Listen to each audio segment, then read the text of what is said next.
Good afternoon and welcome to another episode of Africa Update, reaching you from Trust TV studios in Abuja, Nigeria's capital. And this week on the program, we're taking you along some stories of what's happening on our continent. Some are inspirational, some are quite informative as well. To stay with us, we'll be right back.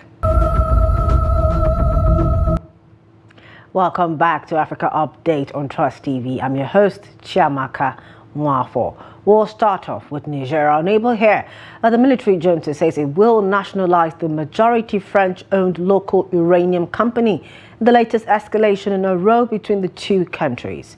Sumer is operated by French nuclear fuels company Orano, which Niger accuses of several irresponsible acts. Since seizing power in 2023, Niger's military leaders have said they want to keep more local control of the country's mineral wealth and have distanced themselves from France, the former colonial power, moving closer to Russia. Niger is the world's 7th largest producer of uranium and has the highest grade ores in Africa. Orano, which is not yet commented, has operated in Niger for decades and owns a 63% stake in Sumer, but last year the military authorities seized operational control of the firm. Earlier this week, neighboring country Mali announced it was building a gold refinery in partnership with the Russian conglomerate. Like Niger, Mali is under military control and says it wants to assert more economic control of its mineral wealth while cutting ties with France and the West. From West Africa, we go to East Africa. Now, officials from Rwanda and the Democratic Republic of the Congo have reached a draft agreement aimed at ending decades of conflict. The breakthrough, mediated by the United States and Qatar, provides for the disengagement, disarmament, and conditional integration of armed groups fighting in eastern DR Congo. Rwanda denies widespread accusations that it backs one of those groups, the M23, which has seized large parts of the region this year. It also includes provisions for a joint security mechanism to prevent future flare-ups. The peace deal is expected to be formally signed next week. The deal could open the way for billions of dollars of Western investments in the mineral-rich region, which has been plagued by conflict for 3 decades. However, analysts say that many questions still remain about the content of the peace deal. Now, in late April, Rwanda and DR Congo signed an agreement in Washington promising to respect each other's sovereignty and come up with a draft peace deal within days. Still staying in Rwanda, opposition leader Victor Ingabire has been arrested and charged with Rwandan opposition public disorder and creating a criminal organization. Let's take a look. Ingabire returned to Rwanda from exile in 2010 to run in the presidential election. She was barred from standing and imprisoned for 8 years after being convicted of genocide denial and forming an armed group. In a statement, the Rwandan Investigations Bureau said she's being held in Kigali. Still staying in East Africa, over in Kenya, the death of a blogger in police custody continues to fuel unrest in Nairobi, the country's capital. Protesters' fury grows as they tell DW they are rallying for justice and calling for accountability over police violence. Now, warning, graphic content. Take a look. This is the moment a police officer shot an unarmed trader in Nairobi's central business district. As street battles played out between stone-throwing protesters and police firing tear gas, the trader found himself in between the two. A statement released by the police says the officer has since been arrested and will face charges in court. People have been protesting against police brutality and are now calling for accountability, calling on the government to rein in the powers of the police and for the second in command within the police department to resign following the death of Albert Ojwang, who was an activist and a teacher here in Kenya. Albert Ojwang died in police custody. He was accused of defamation by the Deputy Inspector General of Police, Eliud Lagat. Even though Lagat has stepped aside to allow for investigations, protesters want more. On the streets because the IG Lagat has not resigned. We need him resigned, persecuted, and arrested.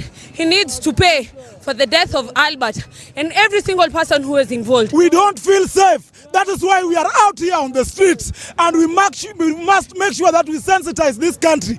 This can be safer to every Kenyan, not only to the cartel president, not only to the thief opposition leader, but every Kenyan should be safe. Young people wielding batons started to push back the protesters alongside the police. Several people were injured and shops were shattered. Masked undercover police were deployed to the streets despite a court order from last year banning the practice. Politicians and these goons are now working with the police, to beat up peaceful protesters. Some ladies have been beaten up, some of our colleagues, we don't know where they are, and it's helter-skelter. So we are demanding justice for Albert Ojwang, and we are saying we will not be intimidated. The death of Ojwang has angered many Kenyans, and they're vowing to stay on the streets until justice is served.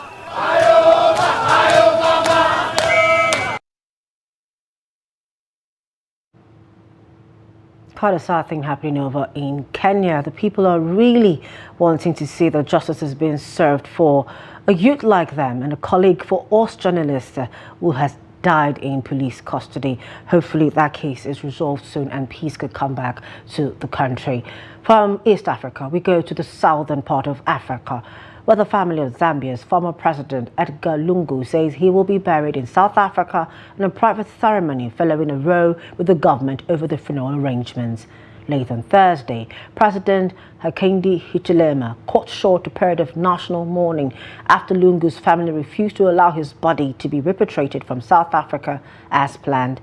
His funeral had been set for Sunday in Zambia's capital, Lusaka. The family now says it will announce later when Lungu will be buried in Johannesburg in dignity and peace. It will be the first time a former head of state of another country is buried in South Africa. In his will, Lungu said that Hichilema, his longtime rival, should not attend his funeral. Lungu, who led Zambia from 2015 to 2021, died earlier this month in South Africa, where he was receiving treatment for an undisclosed illness. More stories on what's happening on the African continent. Do stay with us.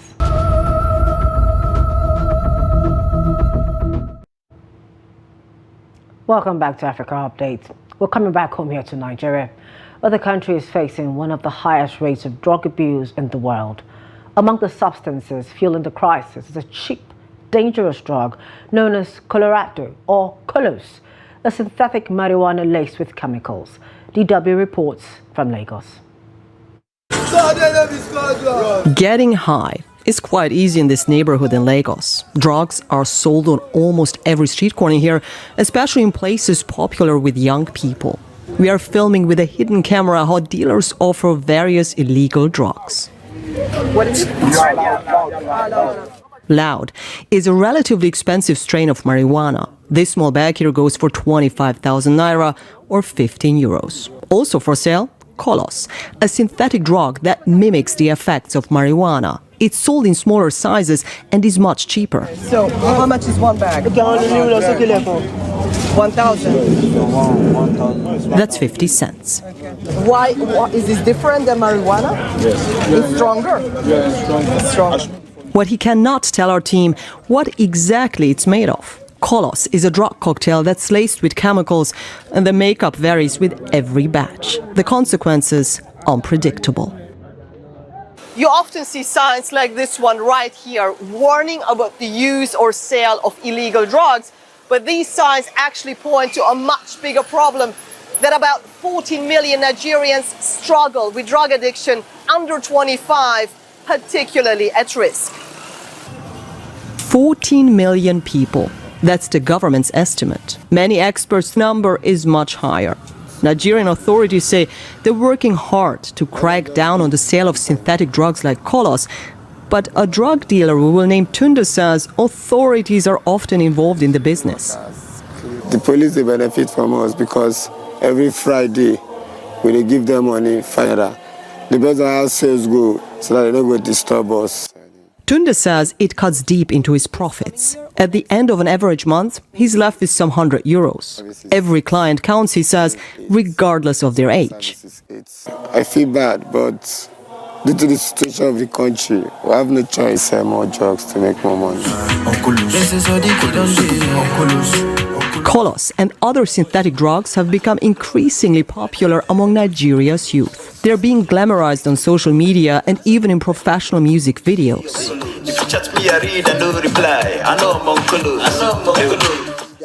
No one admitted to using drugs on camera, but everyone had an explanation why people do. Some take it because of our thinking problems, family problems, some take it because of depression. One is lack of parental care. Two, there's no job in the country. Three, there is hungry. We show our footage of the street dealers to a drugs counselor. He quickly notices one thing. There are younger people around watching. And they said to them, if these people can use it, my uncle uses it, my brother uses it, why can't I? And then they try, and they try, and it gets on, and then becomes more pervasive, and then it gets younger and younger. Dokun Adedeji has been working to help Nigerians beat drug addiction for 3 decades. He's seen a lot, he says, but synthetic drugs like Kolos pose a new, much greater threat. Many of the chemicals are heavy metals. They affect the vital organs, the kidneys, the liver, and also if it affects the brain, it takes away your ability to be a human person. Tunda has a 6-year-old son of his own and says he would stop dealing drugs in a second if he could find another way of paying his school fees. I do ties, I'm a stylist. There's no job in the town. That's why I get into drug business, to use it to feed my families. I'm my one child. So for now, Tunda will keep selling drugs like Kolos and perpetuate the risk that Nigeria's next generation, which his own son is a part of, will become entrapped in a dangerous cycle of drug abuse too. A dangerous cycle of drug abuse too. Oh, quite a sad one. Over in Uganda, until now, the greatest obstacle Susan Appiah has faced is getting to see the thousands of people who rely on her. She's one of dozens of health workers who are using their new Buffalo bikes to get across country to help people in rural villages. Let's take a look. It's hard work. For hours, Ladiba Amedu sits hunched under the scorching sun beneath a... Susan Appiah is a community health worker in northern Uganda, where she's also seen as a community asset. Anyone in her village can show up and ask to use it. Barbara Akelo says she has used the Buffalo bicycle is a recent arrival. It is promoted by World Bicycle Relief, a non-profit. In Mauritania, a women's cooperative is turning desert dates into soap, and they don't let any of the byproducts go to waste. But can they make their business profitable? Let's take a look. It's hard work. For hours, Ladiba Amedu sits hunched under the scorching sun beneath a kaima, a shelter based on a traditional Mauritanian nomadic tent. She cracks open the tough shells, one desert date at a time.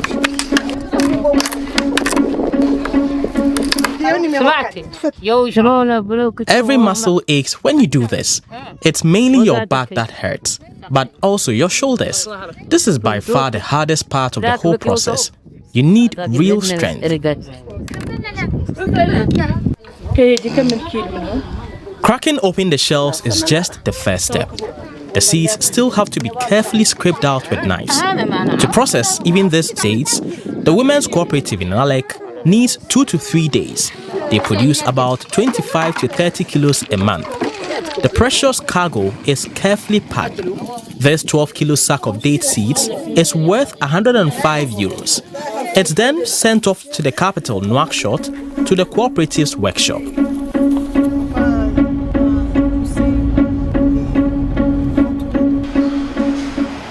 There, Mamadou Ibrahim Sal cold presses the seeds. The first thing to come out of the machine are the seashells, compacted into us. This is great as soil fertilizer, or it can be used as animal feed. We use absolutely everything. So there's no waste? No waste. Then finally, the first drops of pure oil. See, it's coming out. Mamadou Ibrahim Sal cold presses about 5 kilos of date seeds per hour. And oil forms the base for all the startup's cosmetic products, like natural soap, 60 drops of vitamin E, a little lavender oil for clay, lye, and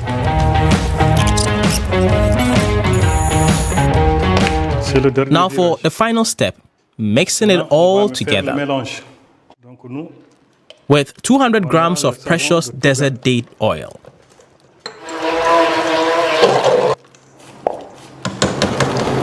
Next, he pours just the right amount into the molds and gives it a few taps on the table to release any air bubbles. After 24 hours of drying, 39 bars of soap are ready. Every Saturday, the workshop manager's son sells the soap at a small market in Nouakchott, mostly to regulars who love the cooperative's product.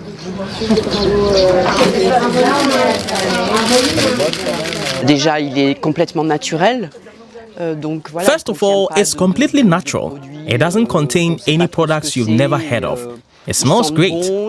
For me, it's perfect. The price is fair and it's locally made, so it supports the people here. On consomme local, des gens d'ici. A bar of soap costs around €2.50, a lot by local standards. But business is good today.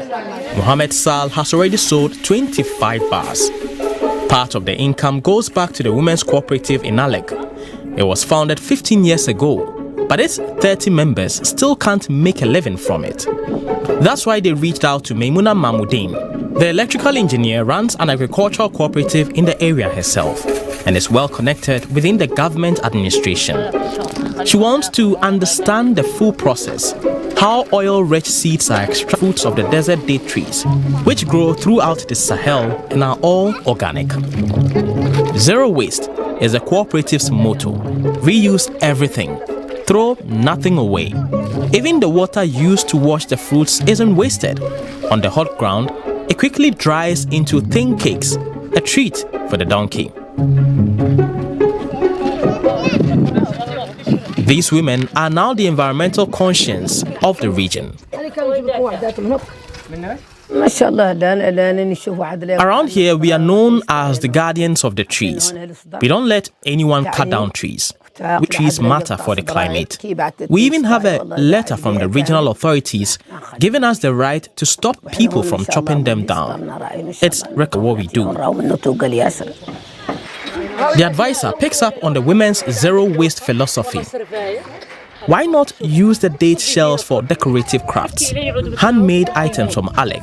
It would suit the cooperative perfectly. But the women have other ideas. They want to plant a vegetable garden on the land for their own use and, more importantly, to make money. But there is an issue.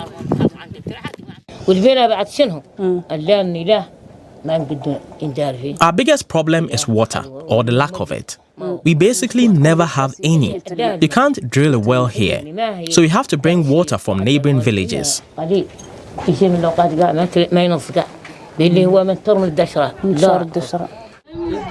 Advisor Maimouna Mahmoudine promises the cooperative that she will advocate for a reduced rate with the state water authority. She also thinks they should try another approach. Why not network with other cooperatives? Together, they could start cultivating the trees more systematically.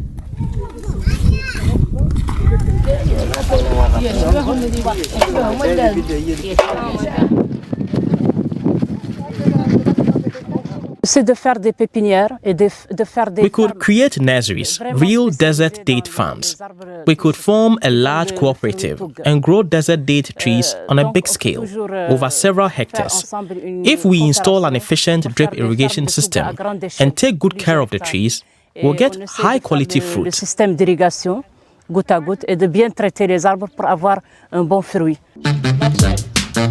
But there is already good fruit growing in Alec. The problem is, not enough people know about the qualities of the heat-resistant and low-maintenance desert date. The women hope their TikTok video will soon change that.